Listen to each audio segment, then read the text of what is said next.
discours ira la crise qui secoue l'UDPS Tshisekedi présentement. L'Assemblée nationale, Vital Kamerhe a jeté l'éponge, qui sera la suite des événements. Nous en parlons au cours de ces plateaux spéciaux qui sera co-animé avec les confrères journalistes, notamment Alain Kachala Social Télévision qui sera avec nous, Christian Lissikou, CBS Télévision. Et pour en parler, nous avons l'honneur de mettre en valeur l'une des crèmes intellectuelles de l'UDPS Tshisekedi, docteur Télé Batampi, secrétaire national de l'UDPS, à qui j'ai dit bonjour et bienvenue. Et merci beaucoup, cher Divan et chers compatriotes. Merci. Voilà, comme vous le savez, l'actualité reste dominée par les speeches du chef de l'État du haut de la tribune des Nations Unies. Une fois de plus, le chef de l'État est revenu sur la reconnaissance du génocide congolais. Docteur Télé, vous avez suivi, comme tout Congolais, les discours du chef de l'État. Comment avez-vous trouvé les tons appuyés par l'Union de la RDC? Oui, d'abord, quand vous parlez du ton, les tons étaient très bons, et raison pour laquelle nous tenons à remercier le président de la République, Félix-Antoine Tshisekedi Tshilombo. La simplicité avec laquelle il a présenté la République démocratique du Congo et surtout sur son point sécuritaire. Oui. Mais il faut d'abord comprendre le thème même de cette session, mieux comprendre, mieux entendre 80 ans pour la paix mondiale. C'est quelque chose de très fondamental parce que l'entendre selon l'orientation que vous donnez définit la suite. Alors, si vous entendez mieux, la suite sera aussi bonne dans le sens des prises d'orientation pour que cette paix soit effective.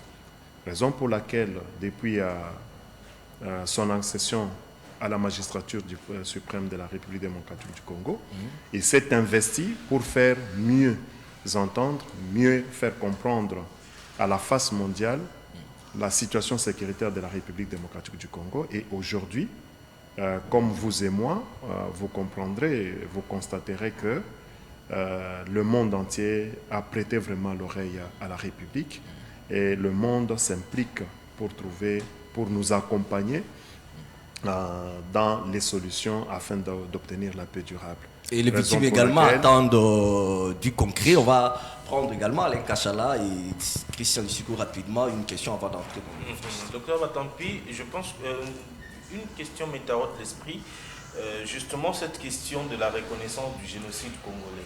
Oui. Ça va faire bientôt 30 ans que les massacres pilulent dans la partie est du pays. Nous observons autant de morts, des millions de morts dans la partie orientale de notre pays sans qu'il y ait vraiment cette reconnaissance du génocide congolais. Pensez-vous que le discours, l'impulsion du chef de l'État suffit à elle-même pour convaincre la communauté internationale de reconnaître le génocide congolais, ou justement il faudrait aussi à la RDC de présenter aussi vraiment cette âme-là de vouloir, parce que lorsque un étranger arrive à Kinshasa par exemple, rien ne prouve que nous sommes dans un pays agressé.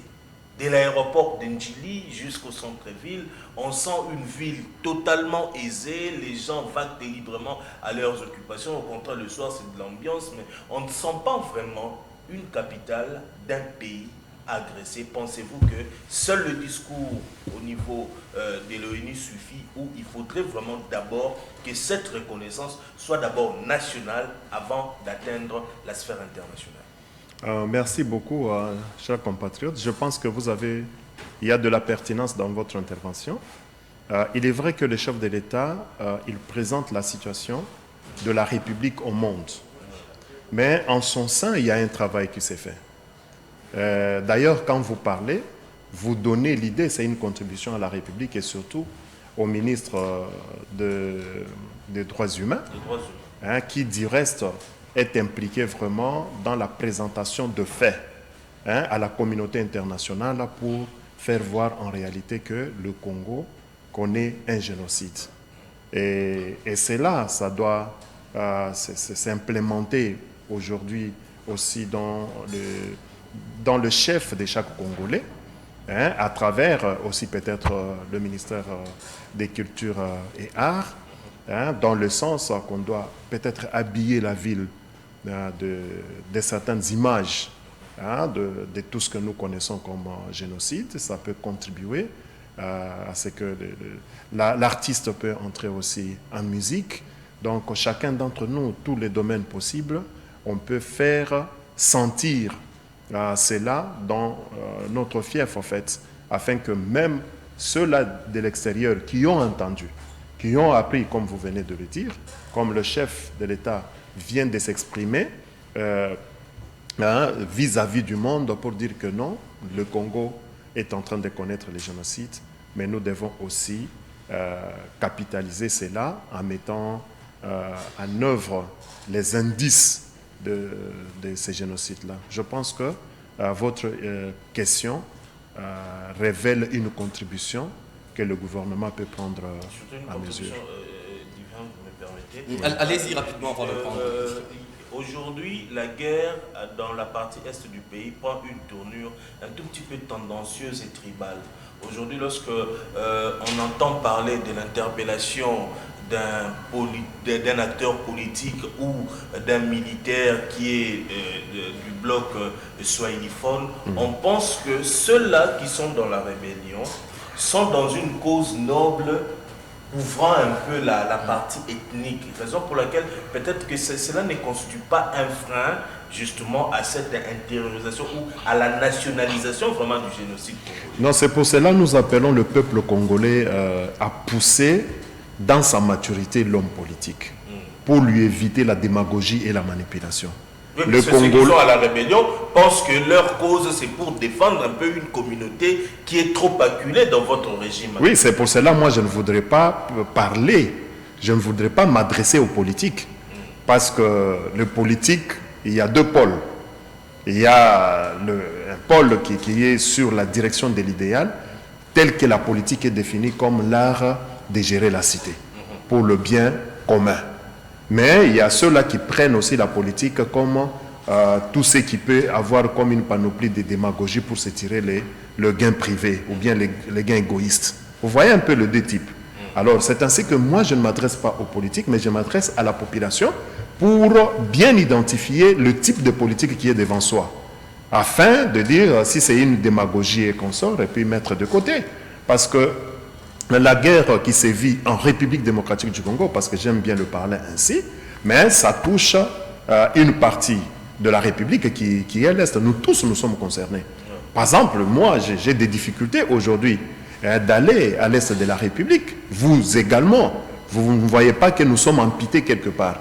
Donc ça ne concerne pas que l'Est de la République, ça nous concerne tous. Et nous devrions mettre en tête que ceux-là qui souffrent de l'autre côté, à l'est de la République, c'est toujours des Congolais et les Congolaises comme nous. Ce sont nos sœurs, ce sont nos frères, ce sont nos mamans, nos papas, nos cousins, tout ça. Maintenant, nous devons mettre ça. C'est pour cela, votre intervention, moi je la capitalise dans le sens que ça doit permettre à mettre en branle le gouvernement pour toucher tous les secteurs afin de faire vivre les génocides et rappeler que ça soit vraiment ancré dans notre Est. Merci beaucoup, docteur. On va prendre Christian. Docteur, moi, ma première question est celle de savoir, ce n'est pas aujourd'hui que les gens meurent à l'est du pays. Oui. Ce n'est pas aujourd'hui qu'il y a eu des massacres dans notre pays. Oui. Et pourquoi seulement attendre, quand je parle de nous, c'est la République qui est représentée par son président, oui. La 80e session, la 80e plutôt session de l'Assemblée générale des Nations Unies pour hausser les tons cantassés pour réclamer la reconnaissance de ces génocides. Pourquoi attendre toutes ces années alors qu'on devait en parler il y a longtemps? Oui, merci beaucoup. Quand vous parlez, on devait en parler il y a longtemps. Ici, il est souhaitable de situer. Est-ce que c'est au niveau de la gestion de la République ou bien c'est en tant qu'acteur? Parce qu'en tant qu'acteur politique, vous connaissez peut-être, nous connaissons tous dans ce pays, il y a un parti politique qu'on appelle UDPS Tshisekedi qui a commencé à dénoncer depuis très longtemps, depuis les débuts. Avec l'entrée de l'AFDL, avec la gestion de Joseph Kabila et tout ça, l'UDPS, chez nous, on était en train de dénoncer cette guerre qui était vraiment bien habillée avec autant de manipulations pour détruire les tissus du développement de la République démocratique du Congo. Maintenant, Pourquoi attendre aujourd'hui? Mais il faut maintenant aller dès l'accession du président Félix-Antoine Tshisekedi à la magistrature suprême. Et comme vous le savez, par le passé, on était en train de dire, mais tous ces voyages, il ne fait que voyager, il est devenu comme, comme un pigeon voyageur, comme les autres l'ont cité. Mais dans ces voyages-là, il était à la quête de quoi? Il était à la quête d'appeler cette communauté internationale de regarder les atrocités qui se passent chez nous. Parce qu'il est important, quand une situation arrive, comme une situation désastreuse, comme une maladie, il faut savoir poser les diagnostics. Et le président Félix-Antoine Tshisekedi avait posé un bon diagnostic, connaissant quelle est la cause de tout ce que nous connaissions comme atrocité et quelle est la conduite à tenir. Et la conduite à tenir, c'est ainsi qu'il fallait aller vers les différents partenaires, les différents intervenants, pour leur présenter que la République démocratique du Congo a beaucoup plus à vendre le mieux, au lieu d'être massacré, d'être tué comme on est en train de l'observer. C'est ainsi que tout le travail là était en train d'être fait depuis l'accession au pouvoir en 2019. Et aujourd'hui, plus vous parlez, il y a tout un processus que vous mettez en branle. Et quand vous arrivez au sommet, comme on dit, au sommet de l'art, à ce moment-là, vous pouvez parler à haute voix maintenant et tout le monde peut vous entendre. Une petite question, oui. Vous me permettez. Voilà, rapidement, on doit entrer dans le... Voilà. Maintenant, en répondant aux questions de mon confrère Alain Kachala, vous avez dit que vous êtes beaucoup plus concentré en s'adressant à la population qu'au politique.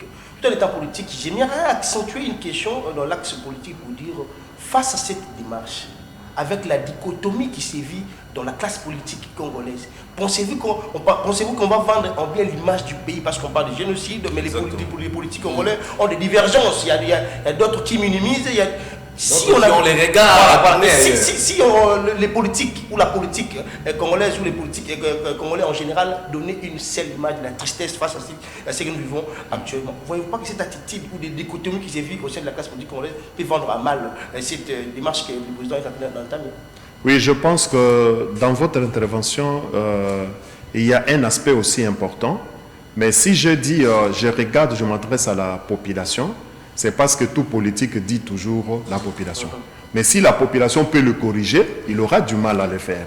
C'est pour cela, c'est la population qui a au moins 80% de redressement de la question sur, par exemple, tout ce que nous connaissons comme atrocité et mise en mort en génocide.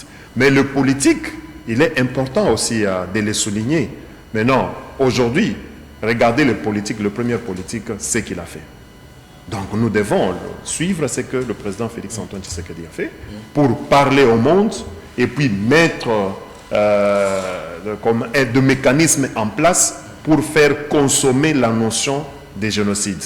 Il n'y a pas longtemps, ces derniers temps, il y a au centre culturel d'Afrique centrale, il y a des spectacles qui se font pour montrer, le gouvernement se retrouve là-bas, le membre du gouvernement se retrouve là-bas, les artistes, la communication passe, la jeunesse passe, les associations également passent, et on est en train de parler de cette question des génocides. Vous voyez, là c'est le mécanisme pour rejoindre mon frère Kachala dans son intervention, pour faire vivre en fait cette question des génocides, pour que ça doit vraiment interpellateur afin de corriger l'avenir chez nous. Merci beaucoup, Dr Télé Batampi. Cette question nous concerne tous et ça concerne tous les Congolais. Nous devons nous mettre ensemble, nous devons nous unir pour être forts, enfin, de mettre un point final à ces affres qui ont tant duré dans la République démocratique du Congo. Mais quand on parle de l'unité, vous prenez l'unité bien sûr, mais à l'UDPS, tout ne semble pas aller, vous n'êtes pas unis. Il y a la division qui règne à mettre mot à l'UDPS Tshisekedi. D'ailleurs, je m'avais de vous poser la question de savoir comment se porte la santé politique de l'UDPS Tshisekedi. Merci beaucoup. La santé politique de l'UDPS, l'UDPS est en train de... l'étape de la convalescence commence à terminer. Donc, d'ici là, va prendre d'ici là, il y a une année que vous disiez toujours d'ici là. Ça fait une année. Bon, tout dépend de comment on voit les choses. Parce que moi, je dirais que, si tel que vous posez la question, je dirais qu'à l'UDPS, les choses se sont déjà reprises depuis la gestion du parti avec le secrétaire général Aïdéo Bizibou Balola. Depuis qu'il a pris le règne de tout ça, on est en train de mettre les choses en place. Voilà un peu d'une manière globale. Voilà, on va prendre Alain Kachala. Deux questions que je compte poser au docteur Batampi. La première question, vous dites que la convalescence de l'UDPS tend vers la fin. Oui. Est-ce du point de vue politique ou du point de vue acceptation sociale? Parce qu'aujourd'hui, lorsque vous posez la question à l'opinion, que pensez-vous de l'UDPS? On dit simplement ce sont les Kassaïens. Ça, c'est la première observation. Par exemple, je vous pose la question, est-ce que la convalescence qui est au stade final concerne simplement un cadre politique ou bien l'ancrage de l'UDPS au sein de l'opinion, au sein de la population, vous qui constituez la première force politique du régime Tshisekedi? Une très belle question. Mais quand vous parlez, c'est seulement Kassaïen. Là, si vous pouvez beaucoup plus m'éclairer afin de pouvoir continuer. Parce que justement, on parle d'un parti où la majorité des membres, ou le cartel vraiment de l'organisation du parti est détenu plus par des personnes qui proviennent de l'espace loubaphone. Donc, dans sa gestion quotidienne. Exactement. Ou bien dans le... Disons dans l'exécutif du parti. Dans l'exécutif du parti, bon, il y a au fait tout le monde. D'abord, cette convalescence, c'est du point de vue politique interne. Okay. Parce que pour le moment, vous n'avez pas encore vu ça. Donc, vous dites que c'est Kassaïen. Ce qui montre déjà un vice de compréhension, donc c'est malade. Vous voyez un peu? Alors, sur le plan interne, c'est pour cela que j'ai dit que c'est en train de se relever, parce que les incompréhensions, à un certain niveau, les gens ont commencé maintenant, la compréhension commence à prendre place, la notion d'appartenance à ces grands patrimoines est en train d'être réintégrée dans les chefs de chacun d'entre nous. Mais peut-être pour... la classe, vous savez, dans notre pays, les partis politiques, d'une manière presque générale, ont une base socio-culturelle.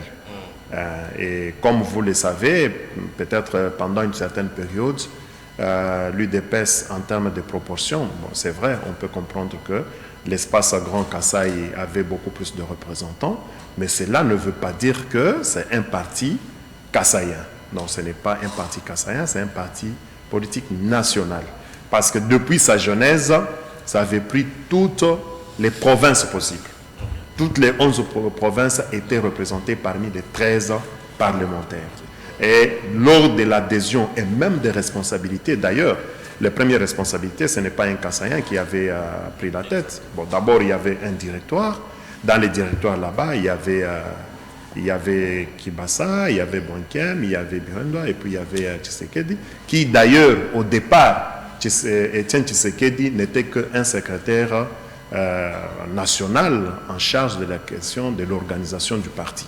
Donc vous voyez qu'il n'était même pas un président, même pas un vice-président. C'est pour faire comprendre tout simplement que c'est un parti à connotation nationale. Mais comme nous sommes dans une politique, par moment, des guerres, comme je venais de vous dire, qu'il y a des politiques qui ne voient que les intérêts tournés vers soi, égoïstes et consorts, qui tombent dans la manipulation pour maintenant étiqueter l'UDPS comme un parti politique du Balouba. Et pourtant, vous connaissez son ancrage. Il n'est pas seulement au Kasaï, il est partout. Il est au nord Kivu, au sud Kivu et même dans les recoins de l'Équateur. Pour ne pas parler de Bandundu et partout ailleurs, et même à l'international. Que dire de l'international? Parce qu'on les voit partout, aux États-Unis, en Belgique, Grande-Bretagne, France, Australie, un peu partout, en Afrique du Sud, ainsi de suite. Donc vous comprenez, allez-y. c'est vraiment tout un éventail. Consistait juste à se demander comment l'UDPS a fait en sorte, ou soit comment l'UDPS a pu endosser le poste d'un président intérimaire alors que cette fonction n'a jamais existé dans les statuts du parti. Nous savons que l'UDPS est un parti avec une grande crème des juristes. Comment avez-vous accepté pendant près de 7 ans d'avoir un poste de président intérimaire du parti alors que cette responsabilité n'a pas de soubassement juridique même au sein du statut du parti? Et comment avez-vous pu accepter avoir 2 secrétaires généraux? Tantôt on parle de l'intérimaire, tantôt on parle d'un secrétaire général en fonction. J'aimerais également être bien éclairé. À quelle période avons-nous accepté le président intérimaire? Depuis que le président Félix Tshisekedi a été élu président de la République, c'était d'abord Jean-Marc Kabound, et puis avec le mandat spécial. Avec un mandat spécial, et puis nous avons Augustin Kabouya qui est, je ne sais pas si c'est éternellement... Bon, ce qui est important, il faut reconnaître, on reconnaît un peu le président de toute organisation, son pouvoir ou bien sa note discrétionnaire compte tenu de certaines situations critiques. Oui. Alors, c'est ainsi que, ici, j'aimerais rappeler, c'est l'honorable Jean-Marc Kabound qui avait bénéficié de la signature du président Félix Antoine Tshisekedi en son temps président du parti, avant de prêter son serment à la nation afin d'empocher la magistrature suprême. Est-ce que c'était une décision fondée sur le statut ou c'était simplement une décision découlant de son pouvoir discrétionnaire en tant que président du parti? C'est ce que je viens de dire, hein, compte tenu de certaines situations critiques. Donc le président d'une organisation, il peut se faire que cela arrive. Mais dès que ça arrive, bon, il faut voir comment est-ce que cela peut être en musique. Mais pour notre côté, Jean-Marc Kabound était là. Mais malheureusement, il a fait ce qu'on appelle abus du pouvoir. Vous voyez, on lui a donné cette qualité-là et malheureusement, il en avait abusé. Raison pour laquelle l'UDPS l'avait mis maintenant de côté à travers les organes compétents. Et parmi l'organe compétent qu'il avait mis de côté, c'est la Convention démocratique du parti que vous connaissez, en sigle CDP. Maintenant, en dehors de Jean-Marc Kabound, personne d'autre à l'UDPS n'a bénéficié de ces titres de président AI. Il n'existe pas. Si vous entendez... Bon, c'est vous qui le citez. Si vous l'entendez, donc c'est juste cette manipulation. Il signe des documents officiels au nom de l'UDPS en précisant président intérimaire du parti. Bon, c'est une manipulation. Je venais de dire, regardez, la population doit regarder en face d'elle quelle est la catégorie de ce politique. Si c'est un politique qui a des intérêts égoïstes dirigés vers soi, donc c'est à vous de chercher à le déclasser. Maintenant, ici, moi, je parle de la politique, ou bien du politique qui se plonge dans l'intérêt commun.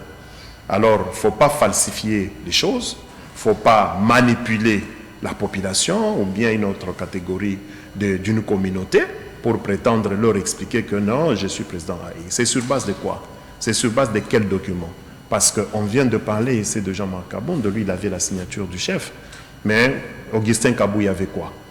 Donc, Augustin Kabouya n'a jamais été le président AI du parti parce qu'il n'a aucune documentation et puis il n'y a aucune conditionnalité pour qu'il puisse l'être. Et le chef de l'État a accepté que pendant tout ce temps que Kabouya puisse signer des documents en qualité de président intérimaire, et puis il a participé aux élections de 2023 ici avec toujours la même signature, la délégation des députés, les candidats de l'UDPS à différents scrutins, tout ça, c'était toujours à la signature, c'était toujours Augustin Kabouya. C'est lui qui est en face de vous. C'est un membre de l'UDPS, oui. L'UDPS qui est respectueuse des textes. Et quand quelqu'un déroute, il déroute, on les met de côté. Bon, d'autres télé. C'est ce que... non, permettez... J'ai l'impression comme si nous allons un peu... Permettez que je chute, c'est important parce que la population risque de rester avec... ne pas comprendre la bonne interprétation de ça. Allez-y, je voulais juste que vous enchaînez après Kaboundou. Qu'est-ce qu'il y a eu jusqu'à arriver à donner des prérogatives dévolues au président du parti, à Augustin Kabouya?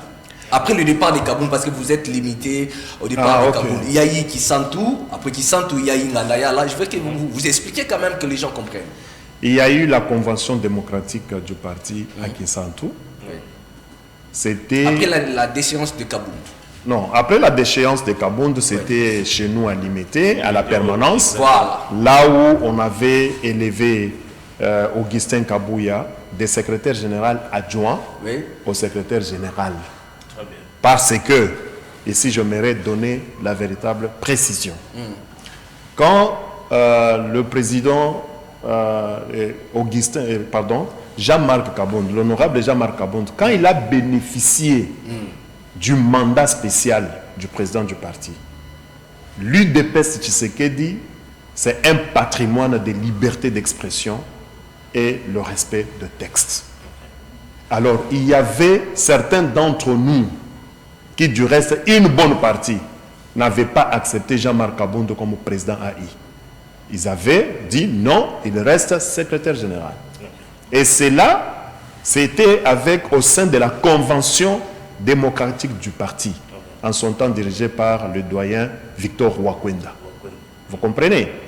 Alors, ça donnait un peu beaucoup de turbulences. Et puis après, quand Jean-Marc Kaboundou a commis beaucoup de forfaits, le parti, la convention démocratique du parti l'a mis de côté. Malheureusement pour lui, il a été radié du parti. C'est en ce moment-là, parce que Jean-Marc Kaboundou avait posé un acte, avait posé plusieurs actes, dont celui de nommer Augustin Kabouya comme secrétaire général. Et ce n'était pas, il n'avait pas l'unanimité. Augustin Kabouya, l'honorable Augustin Kabouya n'avait pas l'unanimité. Hein, c'était une partie, bon, même au sein de l'exécutif, de la présidence du parti, il y a ceux-là qui se taisaient, mais qui n'étaient pas d'accord. Mais c'était passé quand même. Bon, c'était passé quand même. Mais lorsque on a, lors de la convention, la CDP l'a maintenant élevé du secrétaire général adjoint au secrétaire général. Et là, il lui a doté, il est maintenant devenu secrétaire général plein, accepté par tous. Donc, il a obtenu la légitimité et la légalité. Vous comprenez un peu? C'est un combat. D'engager le parti auprès des Thiestes. Non, pas d'engager le parti auprès des Thiestes, c'est diriger le parti au quotidien. C'est ça les fonctions des secrétaires généraux. Mais non, pour engager vis-à-vis des Thiestes, il y avait une autre résolution. D'abord, la première résolution, c'est mettre Kaboundou de côté. La deuxième résolution, c'est faire monter Augustin Kabouya de secrétaire général adjoint, parce qu'il est le plus préséant, au secrétaire général. Et troisième résolution était celle de gérer dans le cadre de triumvirat, donc un directoire à 3, pour jouer l'intérim du président du parti. C'est-à-dire pour engager le parti vis-à-vis des tierces, il fallait lui, en tant que secrétaire général, qui représente la présidence du parti et non pas le président. La présidence du parti, parce que la présidence du parti comprend le président du parti, les secrétaires généraux, les secrétaires généraux et les secrétaires généraux adjoints, les secrétaires nationaux, ainsi de suite. Mais non, lui représente la présidence du parti. Et puis, il y a le président de la convention démocratique du parti. Et c'est le président de la convention de la commission électorale du parti, la CEP. Les trois personnes-là devraient signer collégialement des décisions engageant le parti vis-à-vis de tierces. Malheureusement, l'honorable Augustin Kabouya, en son temps, il a joui de sa dictature, de sa tyrannie, pour oublier, pour mettre de côté. Et bon, malheureusement, c'est un constat. Les bénéficiaires aussi de ces triumvirats, tels que le président de la CEP et le président de la CDP, l'ont regardé faire. Parce qu'il y a aussi leur responsabilité. Vous comprenez? Parce que si c'est moi qui suis aussi bénéficiaire, je dois réclamer cela. Elle n'avait pas réclamé. Et du coup, on s'est retrouvé dans un homme tout puissant et consort, jusqu'à ce qu'on l'a mis maintenant, quand il a commis aussi autant de Oui, forfaits. avant ça, il y a également Gandaya, là, oui, bon, maintenant, non, Gandaya, là, c'était le mécanisme parce qu'on approchait vers les élections. Voilà. Maintenant, on s'est dit comment est-ce qu'on doit... parce que les gens étaient en train de fermer les yeux. Mais à un moment donné, ça a rattrapé. Parce que tout simplement, les gens étaient en train d'attendre, de regarder. Maintenant, on s'est posé la question, comment est-ce que ça sera possible pour que ça soit accepté vis-à-vis de la CENI? C'est ainsi qu'on s'est encore organisé. Bon, c'est une organisation qui n'était pas acceptée totalement. Vous comprendrez pourquoi ça n'avait pas été accepté totalement. Parce qu'après, on a refusé tout ça. Il faut comprendre ça.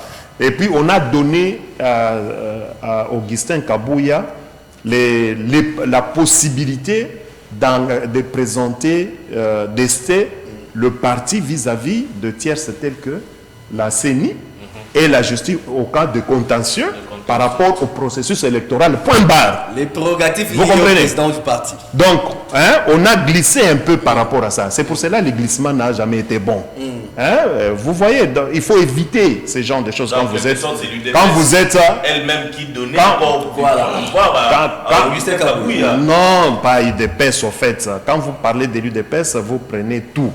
Donc, il faut... Les grands décideurs, en fait, des l'UDPS. Bon, les grands décideurs, bon, il n'y en a pas. Il faut comprendre qu'à l'UDPS, même si tu caches aujourd'hui, demain, ça va te rattraper. Après, vous êtes retrouvé à cette table. Bon, maintenant, vous comprenez, quand on quitte Ngandaya, là, on lui a donné un peu. Maintenant, non, Kisantu, ça on avait fait à Kisantu, c'était la convention démocratique.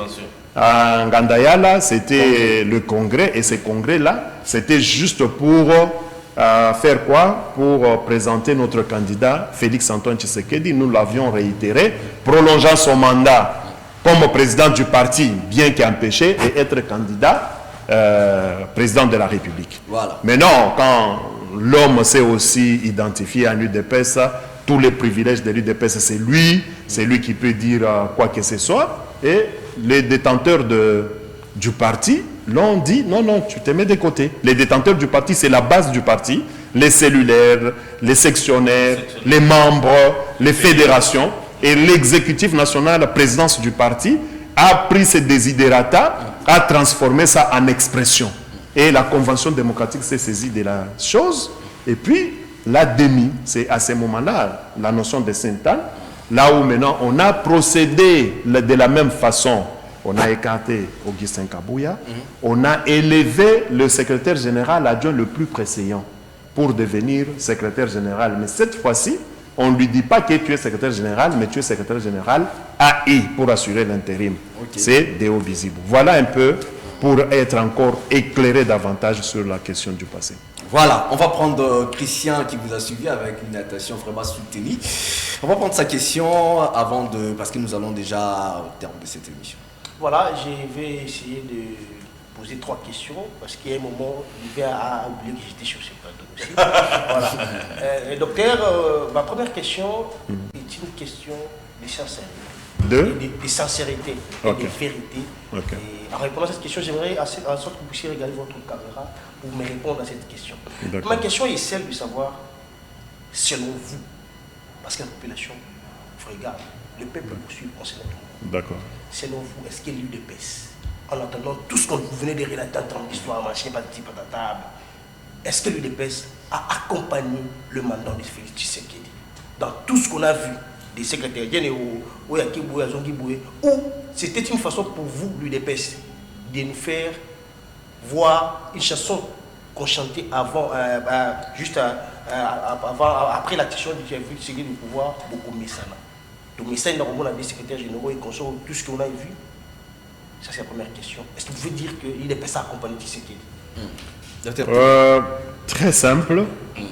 L'UDPS n'a pas accompagné le président Félix Antoine Tshisekedi dans la gestion de l'exercice de son pouvoir. Tout simplement parce que les dirigeants de l'époque, ici je fais référence à l'honorable Jean-Marc Abound, et puis l'honorable Augustin Kabouya. Ils n'ont pas permis à ce que l'UDPS accompagne le président Félix parce qu'ils se sont plongés dans les intérêts égoïstes et dans la tyrannie.